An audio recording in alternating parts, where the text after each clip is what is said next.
Big footy blues. Big footy blues. Big footy blues.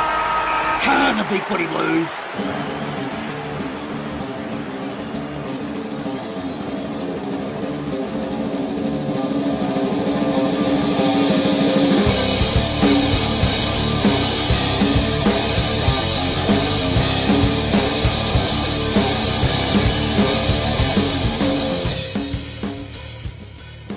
And welcome back to the Big Footy Blues podcast for the week heading into round 21. I'm ODN and I'd like to change things up a little bit, folks. Some issues transcend sports and entertainment. This morning we woke up to the news that Robin Williams had passed away. So in his honour, for the female members of our podcast, this is a Robin Williams quote: "If women ran the world, we wouldn't have wars, just intense negotiations every 28 days. What do you think of that one, about that one, Mebby? Oh, God, you've caught me at the wrong time for that quote.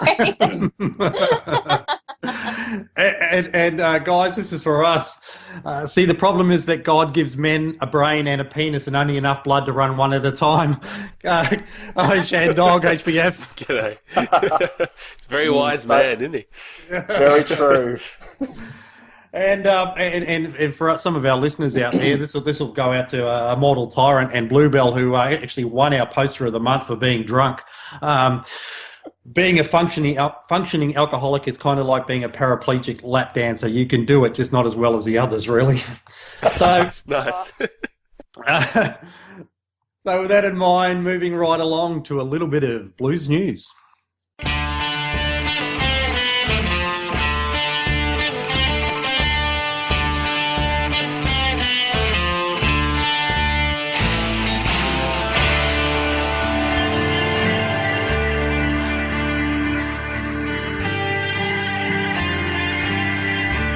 Blues News.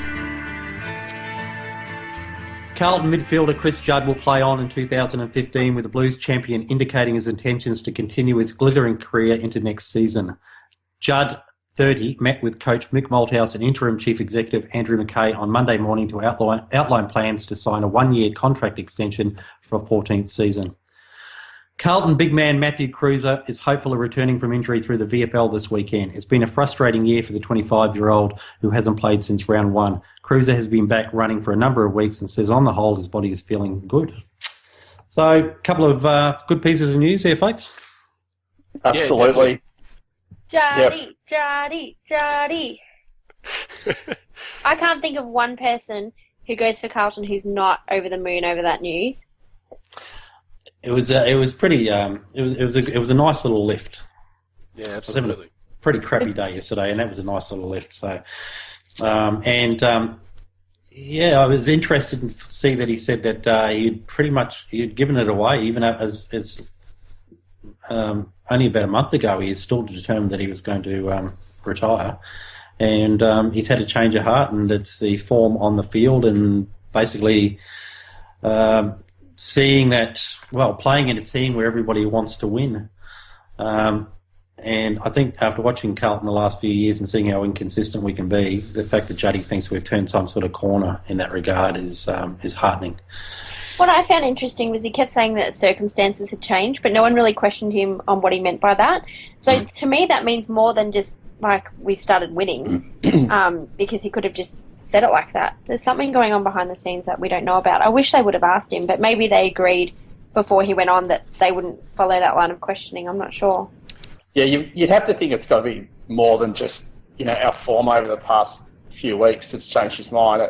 I completely agree with you, maybe. I think something's going on behind the scenes, and for him to change his mind over it, you'd have to think it's something fairly significant. Well, yeah. What are we thinking? Are we thinking list-wise or anything else off field? I get the impression that with the changes that we've had in like the recruiting department, Mick Malthouse coming to the team, Judd sort of sees the future of our team being in a really upward trajectory, where previously he might not have been so enthusiastic or optimistic about it. So I don't know. I hear from Mark Smurf as well that he's talking to Boyd for us. He's the guy who's selling the club to Tom Boyd from GWS to try and get him to come over. So if he's doing that, and he's the guy who is chiefly running that, not Andrew McKay, not the CEO, not the president. That tells us that, I don't know, he must be in a really good place when it comes to how he feels about Carlton and the team, especially to turn around and say he's going to play again next year. So I just think it's really positive. I think, we might be going back to the old, how we got Stephen Kernan to the club. We got Bruce Dill. Bruce Dill to give him a call. Maybe said about 5 words to Sticks, but still got him. Got the job done. Sure did. So, look, we all know that, Tom Boyd was a massive Carlton supporter this time last year. So I think, getting a phone call or whatever it is from Judd would help no end. So, look, maybe it's that.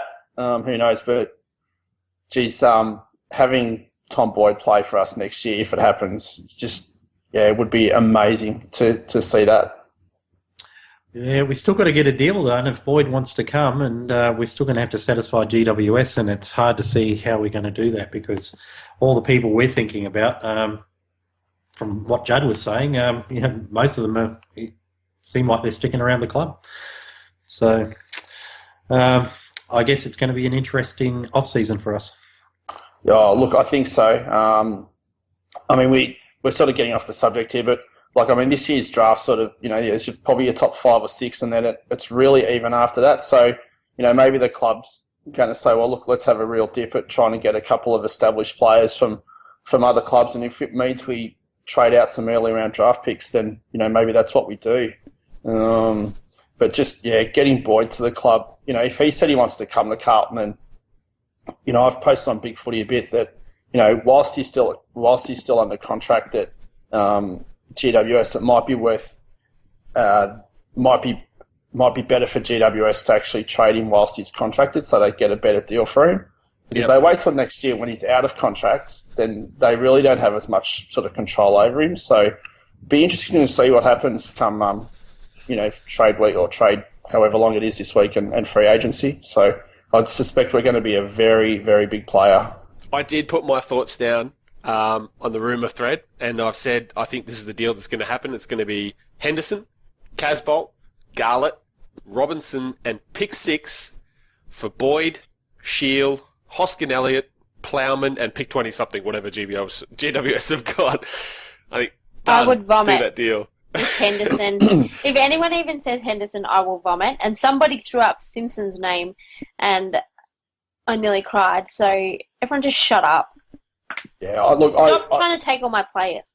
Look, I actually responded to that post, and I thought, even mentioning Simpson, I think would, rip the heart out of the club if we traded him. So there's definitely some untouchables, and certainly Simpson would be one. And I'm sorry, Shan, but I think Hendo might be another. I don't think you'd trade those sort of players. I know we've got to give something to get something, but I really hope it's not Hendo. It was a bit more trolly than serious, but yeah, I completely agree. Okay, it's time to move on to the weekend wake.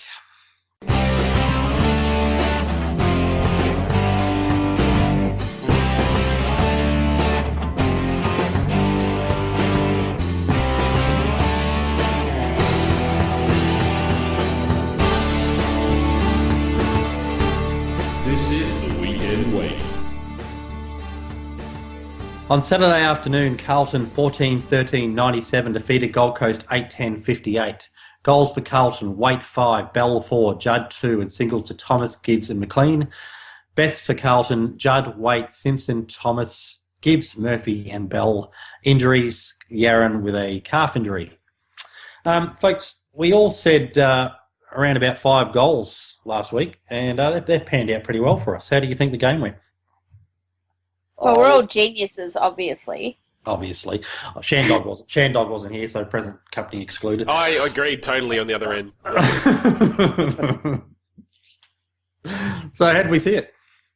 Game of 2 halves, I thought we were very good in the first half and fairly atrocious in the second. So, look, good to have a win. Pretty good team performance, I thought. I thought, probably 16 or 17 out of the 22 played well. Really good to see Waite step up again and kick 5. As you said, ODN, Thomas, Murphy, Gibbs, Bell, all played really well. I was going to comment on Sheehan, but I might let maybe comment on him. I thought he was really good.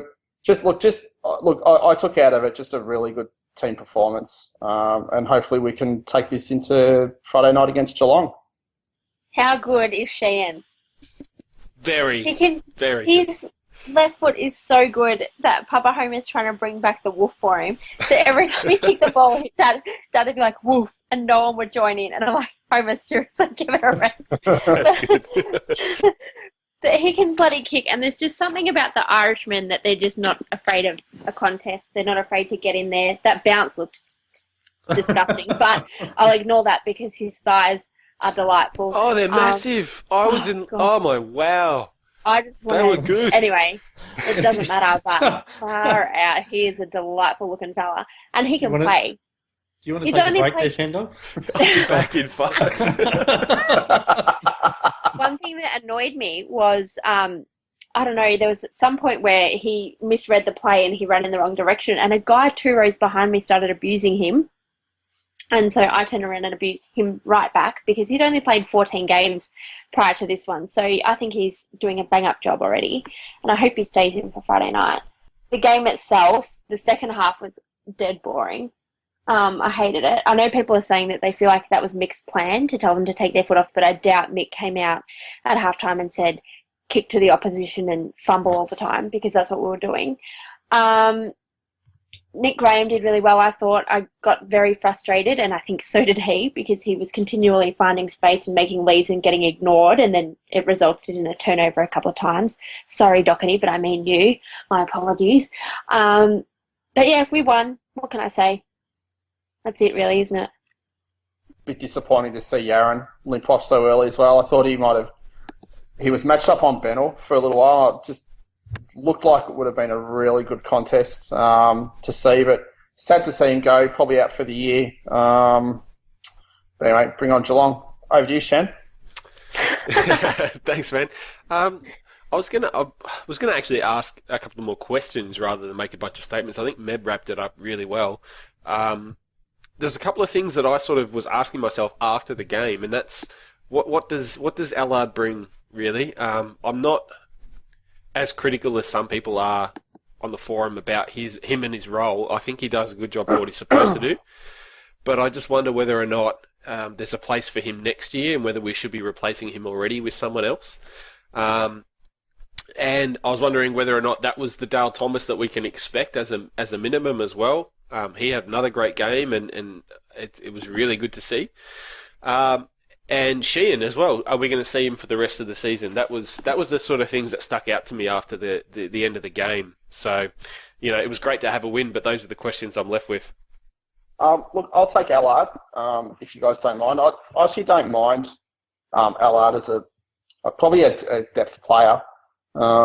Depending on what happens with Garland, and if you believe what you're hearing, he might sort of be already on a plane back to WA. I think Allard can fill that sort of small forward type role that can go into the midfield from time to time.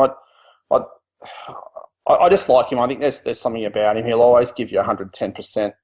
So look, I'd certainly persist with him. I think there's other players on the list that probably could go before him. It was great to see Nick Graham play a full game as well, wasn't it? Well, essentially a full game after getting the bloody sub-vest again. So that was positive. I didn't jinx it this time. No, but it's the second time where he's been pulled in early because of an injury to someone, and it was quite upsetting to see it happen to Yaron, because he's been bloody good this year. Yep. There was somebody on the boards actually did call it this time, that he actually said, I'm hoping for an injury so Graham can get on again. So it wasn't me. So did they? Yes, they did. So I wasn't the jinx this time. But I'm looking at the Carlton website, and they're saying that Chris Yaron is not as bad as first thought, and he's expected to line up this Friday night. So, it's a bit sus with a calf, isn't it? Yeah, is that a good idea? Well, I don't know. This has come from Andrew McKay, so this is 5:30 today. I'll blame you if he plays and is injured again. You do realise that? No, you'll have to blame Andrew McKay. I mean, I'm no doctor, but I'm pretty sure, in my medical opinion, he shouldn't be playing. That's all I'm saying. I'm no doctor, so I don't know what a half-grade soleus strain is, but that's what it is. It's a minor muscle in the calf. So there you go. So I think we need to find where Bluebeard's gone and maybe get his opinion. He was always really good for players' injuries back in the day. So yeah, I wouldn't know either. I only just learnt the other day the difference between anterior and posterior. So don't rely on me. We won't. We didn't. We never do. Never planned on it? Okay, cool. Okay. I think moving. Look, yeah, as you guys said, good first half, lots of intensity. That's how we want to play all the time. Second half, Gold Coast never really challenged us, so we had no need to kick back into that gear. It was just, but I've got to make special mention. Tommy Bell, all 4 of his goals were pretty spectacular. Whoops! How did I forget him? I said he was the best on the ground. He was pretty amazing. I mean, it's just from everywhere. So the first one he burst through a tackle, ran into the open goal. Then he snapped on his left. Then he snapped on the right. And then he threaded the eye of the needle on the boundary. So. Very surprising for somebody of, let's say, somewhat dubious kicking skills on occasion. Yeah, that little pirouette he did between 2 Gold Coast players was pretty impressive. I think once he retires, he has a place on the national ballet scene to get onto, which is good. It was really impressive, and he had a great game. It was really good to see. I was just looking up the stats. And one thing that caught my attention, Belly, 84.2% disposal efficiency, which is really good for him. I think especially his kicking has been down. I read in an article around the 50% mark for a lot of his career. So that's reflective of a much better job he had, or much better game that he had last week, as opposed to Brock McLean, 38.5% disposal efficiency. I know it's not the be-all and end-all, that figure, and there's a lot of things that you got to take into account with that, but that's pretty shizen. We might have a chat about that later, hey? Yeah, sure. All right, coming up next, it's On Fire and Under the Pump.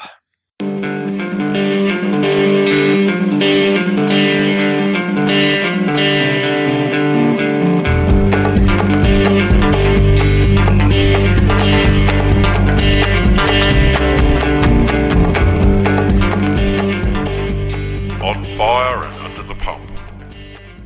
Okay, it's On Fire and Under the Pump once again. We haven't done that for a little while, and this week, HBF's going to do both for us. What have you got for us as far as On Fire, HBF? Look, I thought I'd have a look at Jared Waite over his last 3 weeks. He's come back. He was a late replacement for Brock McLean in the North Melbourne game.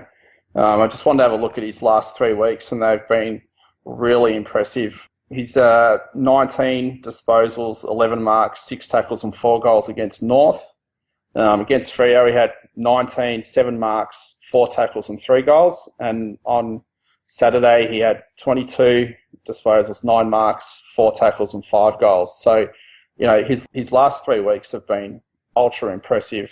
The other thing I noticed over that last 3 weeks is that he's actually only given away 1 free kick, which I think for Wade is actually not a bad effort given sort of what he's like out on the field.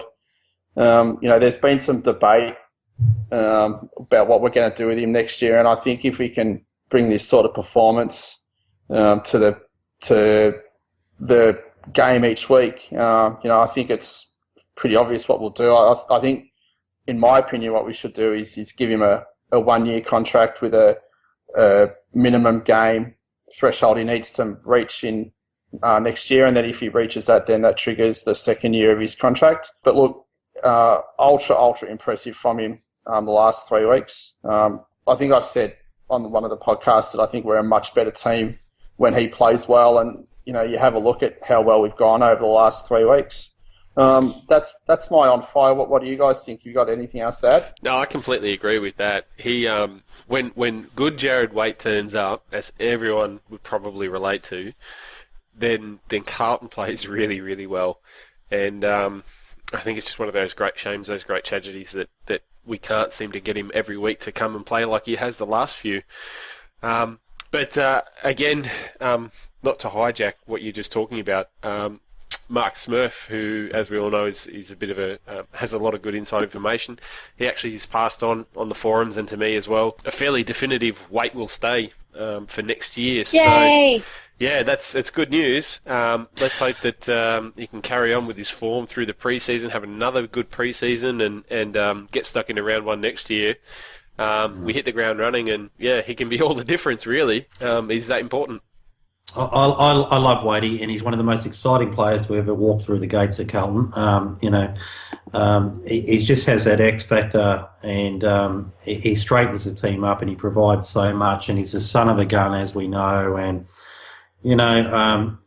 it seems to be, there's a little bit of discussion on the boards today. It seems to be if you get over the age of 30 and you're showing some inconsistency, then they want to put you out to pasture. It's what we've got. 38 players on our main list, on our senior list, 6 rookies. There's a lot of space there, people. They're not all going to make the starting 22. There's a little bit of room for passion and emotion in this game, and stop trying to retire. Players that mean something to the heart and soul of the club. Absolutely. Yep. I mean, that mark that he took, where he dived for the ball and just got it as it went over the line. My God, that was exciting. And we don't have that much to get excited about this year. Yep. So can we just be excited about the players who came to us when we were kind of at our lowest ebb ever, Yep. and have done amazing things for us, even when we didn't have anything amazing to write home about. And I mean, he played the day after his father died, and turned in one of the best performances ever. Day off, I think. Maybe The day of. I think so. He, I think, is 100% Carlton, and for us to ship him off or not meet him halfway with what he wants would be really upsetting for me. Yeah, I think there's other players who are probably under a lot more scrutiny, rightfully so, than those two, to be honest with you. I'm sure we'll talk about some of them. We may do that. All right, HBF, what have you got for Under the Pump?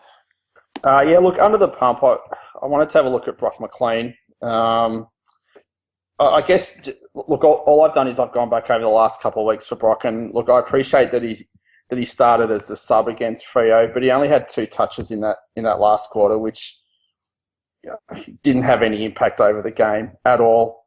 And against Gold Coast, he only had 13 touches, and I think, if memory serves, I think I'd say at least 4 to 5 of those probably came in the last quarter without actually looking at the stats. So, when the game was, there to be won, he just didn't seem. I actually think he's gotten slower as the year's gotten on, and I just don't see the benefit of playing him when I'd be amazed if he's there next year.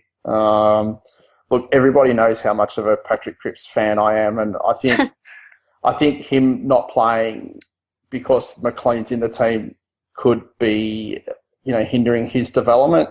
So look, I really think, it's a bit of almost a line in the sand here for 2 parties here. One would be Brock to see what he can get out of the rest of the year, and 2 would actually be the footy club to see whether they actually, want to make a tough decision and say, look, Brock, maybe your time's come. We want to get some games into, Cripps or even Holman, who's shown something at VFL.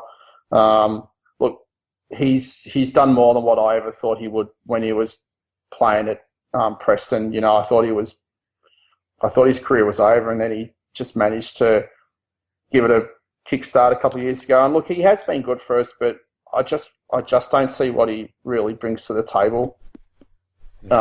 Moving forward.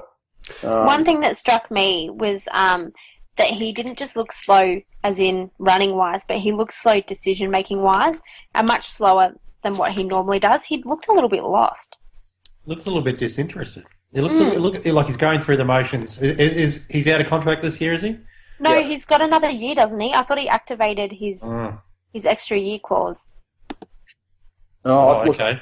I thought he only had rolling 1-year deals. I didn't realise he had an activation clause in his contract. Yeah, that's what I've read. I don't know. Maybe Edsal posted that. I could be wrong. I don't know. But I thought I was under the impression that he's already under contract for next year. Well, if he does have another year, then he'll find form again next year, won't he? Because that's generally the way it goes. Last year of the contract. So, anyway, looks like Brock McLean, HBF is watching you. Whoa. I am.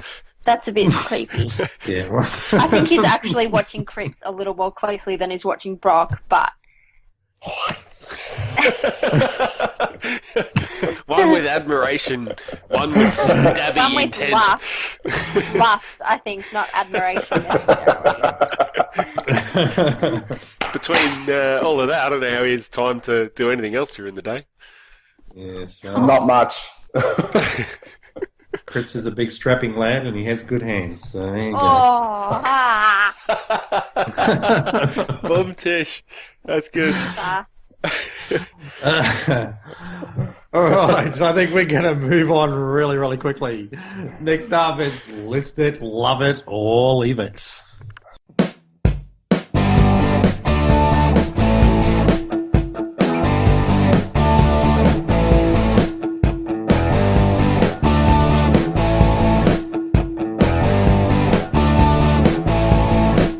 List it, love it, or leave it. Yes, it's List It, Love It, or Leave It time again, and we're going to go with the next 5 in our numerical chain. First up is number 37, Jared Keisha. Yeah, good question. Yeah, it is. It's a good one. injured again. Poor bugger. Look, I mean, well, maybe in HBF, you guys get to a lot of the VFL games, and probably can give us a lot better insight on how he's going, I guess. So, what do you guys think? Well, he injured himself a couple of weeks ago. I think he's had shoulder surgery recently. Prior to that, he was his usual self, but I think others have leapfrogged him. Even if he wasn't injured, I don't see him working his way back into the team, unfortunately. But that's just my opinion. HBF might see it differently. But I mean, I don't. With some of the players that we've already got in our side, I don't see what he could add that would improve us. Yeah, look, I probably agree with you. Maybe I think, I think he's sort of treading water, and other players have gone past him. We've sort of seen what Jared can do at senior level, and whilst he's not terrible, I'm just not sure what else he adds. I mean, if he's going to play that run with type role, which he did with some success, we've already got Kerno doing that, and whether Carazzo goes around again next year. I mean, we can't play three of them, and I'm not sure he's skillful enough to be like an offensive midfielder. So unless the club think they can maybe turn him into a small defender that releases Dylan Buckley or Doherty through the midfield, I'm not sure. But look, I think he might find it hard to retain his place on the list next year. well, he's a depth player at best at the moment, and he does give a fairly good account of himself when he does play in the seniors. But as you said, is there a place for him, and will there be a place for him going forward? This is his second stint at Carlton, and credit to him for fighting his way back and going to the sample and doing fairly well and getting back. But fair to say he hasn't grabbed that opportunity with both hands. So. I guess I'll be guided. Whatever the club decide to do is fine with me. Yeah, it's a shame. I really like him as a player. He's really hard at it. He didn't seem to have bad skills. He seemed to have a little bit of pace about him. I'm not really sure where it's all gone wrong. So I guess, I don't know. For me, you know what? I'm just going to throw in a love it. I'll keep him, and we'll see how it goes next year. Yep, good on you. Next up, number 38, Jeff Garlett. Poor Jeffy, hey? I think he's gone. Unfortunately, I would absolutely love to keep him at his best. He's great, and we've seen what he can do, and I think a lot of people have forgotten what he can actually do because it's been a while since we've seen it. He's certainly not setting the world on fire at VFL level. Like, he's really not doing anything that's worth mentioning. But unfortunately, I think he's going to go home. Do you think that's through his own choice or the club's though? Maybe. I think it's through his choice. Yeah, that doesn't look like he wants to be there. No, absolutely not. Like, I mean, he's still, will kick a goal here and there and all that sort of stuff, but he just doesn't look like his heart's in it. Is this an Eddie thing? It could be an Eddie thing. It's how I feel about most things that I go about in my life. Now that Eddie's gone, I certainly don't work as hard. I think that could be part of it. I think there's other things in his personal life that are going on that could also contribute to it. And I wish him all the best. And I'd love to see him get back to where he was last year. He's great, but maybe it's best for him and for the club if he goes elsewhere. I think what he shows at VFL is like glimpses of what he can and can't do, but they're really fleeting. It's almost like you're just going through the motions for the Northern Blues, and then all of a sudden you sort of see just a little glimpse of what he can do. So yeah, look, I think he's gone. Unfortunately, because at his best, he's one of the best small forwards in the game, but he just, for whatever reason, just hasn't clicked this year. So yeah, look, I dare say he'll probably find his way back to Western Australia. I can't help but wonder if Jeffy is one of those players that Juddy thought maybe he wasn't trying his best to win. We know he does fade out a lot, and there have been players over the years that have faded out. When he's on, he's really on, and I don't want him to go anywhere. I don't want him to be playing like that against us either. I don't want to see him hurdling a Carlton player in an elimination final and running into an open goal. And then we'd all be yelling at Tui for not manning him up properly. It's Tui's fault. Exactly. But,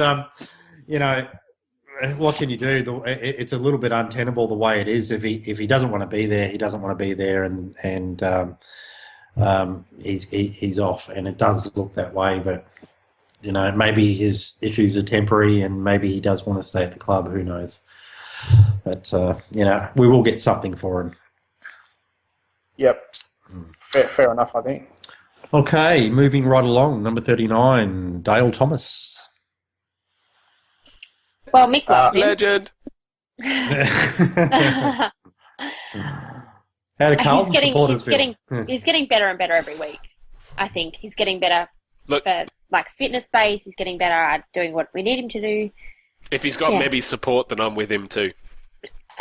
Because I haven't given it to him easily. Yeah, exactly right. If he's turned Mebby, then he's done well enough in my books as well. No, she did not give it up easily. That's true. I never do. But yes, I'm liking his sweeping in the back line. How he's getting back to help out. He seems to sum things up really well, and he seems to hit his targets. So when Andrew Walker comes back into the team, then maybe Walks is headed up forward with maybe Daisy playing on the wing and fighting back to help out in the back line and distributing from there, because he does it better. And he also kicked a reasonably long goal, so he showed a little bit of penetration on the weekend. So yeah, everything has improved, hasn't it? It's been good to see over the course of the year. Yeah, and look, he hasn't his ankle hasn't fallen off much. Which it goes totally against, flies in the face of all predictions during the off season. So, to get those games out of him and to actually, get a bit of miles into the legs, and him just starting to get a little bit of confidence and feel like he's finding his place in the team. I can't help but think every time he actually does something good or kicks a goal or something like that, Mick's sitting up there going, "Oh, thank God for that." the pressure on Mick for bringing him across has been enormous. Yep. No, I agree. And I think everyone who supports him as well as BigFooty posters, every time he does something good, cheering, happy, furiously typing away, going, "See, I told you, he's good." Yeah. No, I think he's staying, and love him. Moving on to number 40, Michael Jamison. Oh, love? Who doesn't love Jamo? Key forwards. That's who don't love Jamo. Oh, poor Tish. Oh, God, I'm glad you find yourself. I'm trying to fill in for Happy Dude. Yeah, hang on. This This is a Robin Williams tribute show, mate. Jamo's a legend. He's doing very, very well. He hasn't had, I reckon, I don't know, would everyone say he's had one of his best seasons? I thought he's just been down a little bit, but Carlton hasn't been disadvantaged by that because we've had Rowe come through as well. And so as a whole defensive unit, they're looking great. Jamo might be, might have hit his peak, and then slightly beyond the other side of that at the moment, though still a very, very good defender for mine. So I say love him. Keep him around as long as he can. No disagreement from me. I think he's very dependable down back, and he's had another pretty consistent year, and he's probably helped Rowe down there as well, having a defender like him down there to learn the ropes off. So nothing other than some serious man love from HBF. So all good, Jamo. I think I also think Rowe's ability to play 1-on-1 has actually helped Jamo to. It's freed him up on occasions. He's not taking the number one man every time, and he's starting to get a little bit of his old. Just the way he reads the ball and he runs off his opponent after creating the contest and stuff like that. He's starting to get a little bit of that back again. So it's I see him as still being pretty close to the peak of his powers. Moving on to number 41, Levi Casbolt. Oh, look, what an improvement he's shown this year. I mean, we've always known he can take a mark, and some of the marks he's taken this year have been quite brilliant. I mean, that mark he took against Hawthorn was, right out of the top shelf. So, his trouser tightening. It was good. Jesus Christ. Hey, that's the flavour of the month in the rumour thread at the moment. So, we can see ShanDog on video tonight, folks, and there are no trousers. if there were, they'd be tight. HBF, please continue your profound thoughts. I really don't know how to follow that. He's really tidied up his kicking as well. So, I think we've got a really good future centre forward in our hands. If he can keep improving the way he's improved over the last 12 to 18 months, we really could have a good one. So, definitely a whole lot of love from him, and he's not going anywhere, I hope. Yeah, I love him, but the thing that annoys me about him is you can't have. Well, it's very rare that he has a game where he can mark and kick in the same game. But over the last few weeks, he's done one, but not the other. He was pretty good against Hawthorn. Yeah, he's had a couple of games where he's done said well, not often. but not often. Yeah. It just annoys me, but I think he's on the right track and he's doing well. People are freaking out because his manager rejected our offer, but that's just negotiation, so I'm sure he's not going anywhere. What do you guys think if, the rumour was dropped that Casbolt was one of the guys that we'd look to trade for Boyd as part of some sort of package deal? As long as the package was sort of reasonable and understandable, what would you guys think about that? What would they want with Casbolt? That's a very good question. I don't really know. To replace Boyd? But, that's weird. Just keep Boyd then. They got Patton and Cameron, and also who did they take the first round last year? McCarthy. Yeah. So they've got some tall forwards. Exactly. What do they want with Casbolt? They have an excess, and if Boyd says I want to go to Carlton, then that changes the whole landscape of the issue completely. Because then you have a player who wants to leave the club and is not going to be, playing 100% for that club. That's essentially what it comes down to. So I don't see what they're going to do with Casbolt. If they wanted a player that fulfilled one of their needs, then sure. But if they're just getting Casbolt, then it's just adding more to their tall forward stocks. Yeah. Who are going to get disgruntled and want to go elsewhere. No, I agree. I think there's better fits. If there is a trade to be done for Boyd and GWS, there are better players from Carlton to go there that would fit both needs, or something that Carlton would have enough of that is disposable, and something that GWS would want. And I know this is a very unpopular opinion, but I'd say Cruiser as an example. Honestly, I'm not even going to Oh my god. The way Juddy was talking, I don't think Cruz is going to be the one. No, and that's a great thing. I hope he stays at the club and is a one club player. If I was GWS, I'm trying to put myself into their shoes. I could see what they'd ask for, and it wouldn't be Casbolt. It'd be someone like Cruiser or Walker. Well, I'd slam the door in their face if GWS was asking me and I was Carlton. I'd say, Yeah. be on your merry way, GW jerks. GW Jacks, nice. I like it. That's it's good. No, so I can see. I don't know. It's so tricky, and I'm really looking forward to seeing what the outcome of this is. It's pretty exciting, I think. Anyway, but if it was up to me, if unless there was an amazing offer that is too good, make him an offer he can't refuse, then I'd be I'd be keeping Casbolt every day of the week.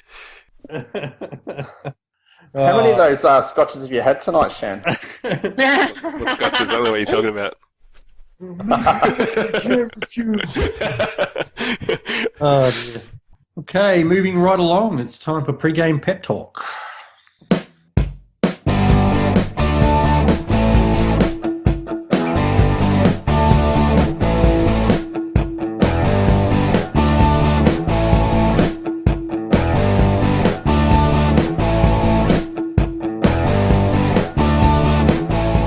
Pre-game pep talk. So 7:50 p.m. Friday night at Etihad, Carlton takes on Geelong. The Cats look to be clearly in the top three, but would like to keep their momentum going, whilst Carlton would like to continue to shape the finals, and will be making sure that Geelong have to earn the win if they are to get it. So, folks, how do we see this panning out? Yeah, look, I think if we can bring our intensity and effort for 4 quarters again, like we have been showing over the last 3 weeks, I think we can take it up to Geelong.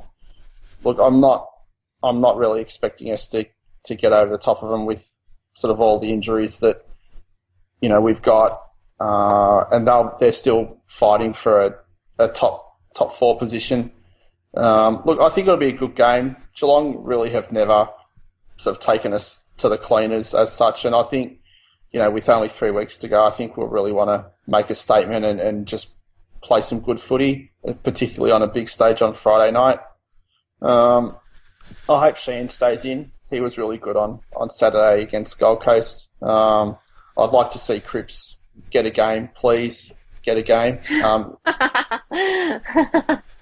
you going to make a sign for him? No, I'll just text him before the game. Oh, right. Illy Cripps. Illy. Hang on, you'll be one of the ones running out, holding the player's hand through the banner.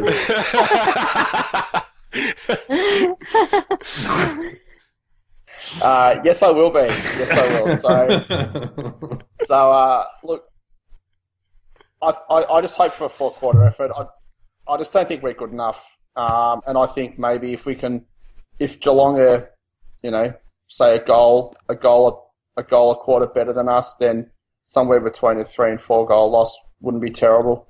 As long as we have intensity and effort and we play as close to 4 quarters as we can, I'll be happy. No, we can win.